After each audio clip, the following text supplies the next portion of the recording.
અને બહુ આમ ચાલવાની આ તાકાત ના હોય તો ડૉક્ટરને કે સાહેબ મને શક્તિનો બાટલો ચડાવો, કારણ કે મને બહુ અશક્તિ આવી ગઈ છે, હું ચાલું છું કે એવી તાકાત નથી, મને ખાવાનું ભાવતું નથી, તો મને શક્તિનો બાટલો ચડાવો. કોઈ એમ કહે છે બાપાનો બાટલો ચડાવો, કહેતા હોય તો કહેજો મને બાપાનો બાટલો નીકળ્યો.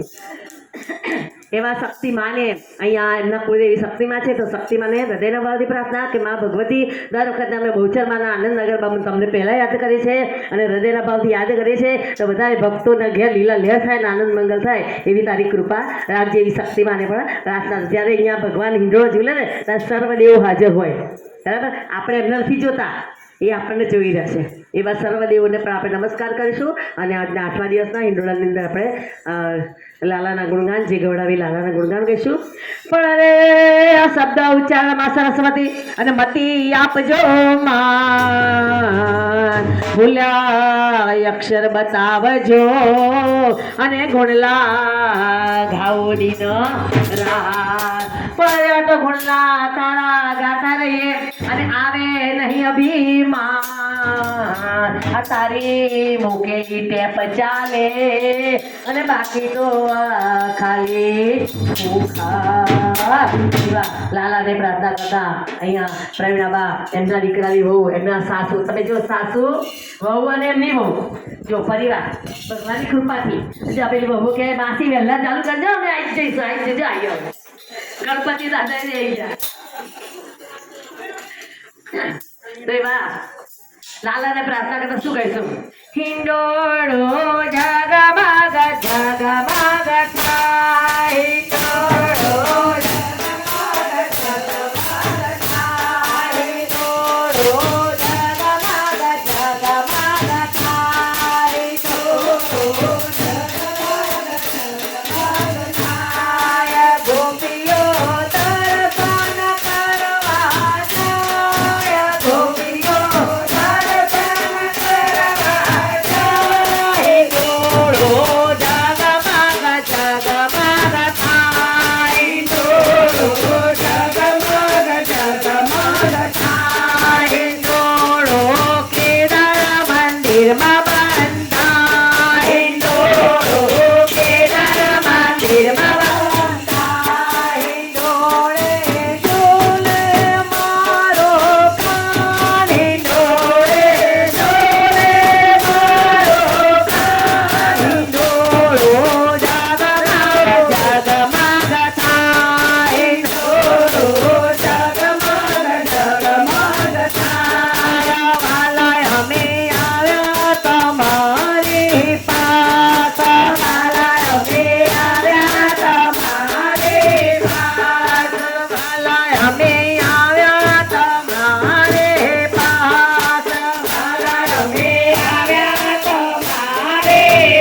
જગમાં થાય બાપા તારી ફરકડીએ ફર થાય બાપા